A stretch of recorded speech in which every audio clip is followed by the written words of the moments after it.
change that is as practical as it is symbolic, a disaster proclamation coming to an end nearly 2 years after it was first enacted. Governor Kim Reynolds saying, quote, "We cannot continue to suspend duly enacted laws and treat COVID-19 as a public health emergency indefinitely."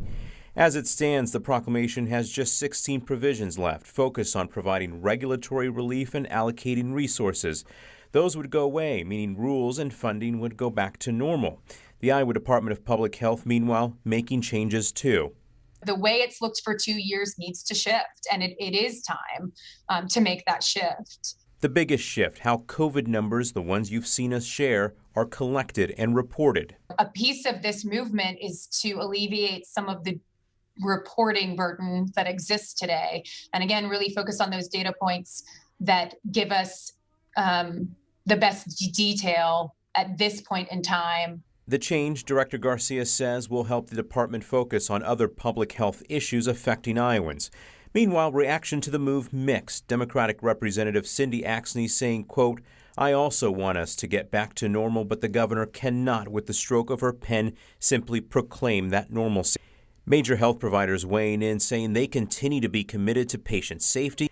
And the Polk County Health Department adding that, quote, "COVID-19 remains extremely high in Polk County and that it will, quote, take all steps necessary to protect the health and well-being of our residents." But perhaps a signal of hope from IDPH. I think there are a lot of focus on the definition of endemic. Yes, ultimately, that will be the case. We're not quite there yet because that means steady, right? And we're on the downside of a peak.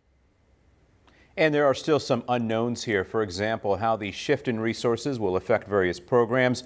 We also don't know how long the Iowa Test at Home program will be active. We're told it will stick around for now. And John, there are a couple of websites that go away on the 16th as well. Yeah, the state coronavirus site where a lot of the COVID numbers are reported will be decommissioned, but the data will still live on IDPH's website. The state vaccine finder website goes away as well. But again, that information can easily be found on the federal coronavirus site. Stephanie? All right, John, thank you. And we want to keep the conversation going with you. What do you think of the governor's plan to no longer extend the temporary public health emergency on COVID in Iowa? Text us the number on your screen. You may just see it featured in a newscast.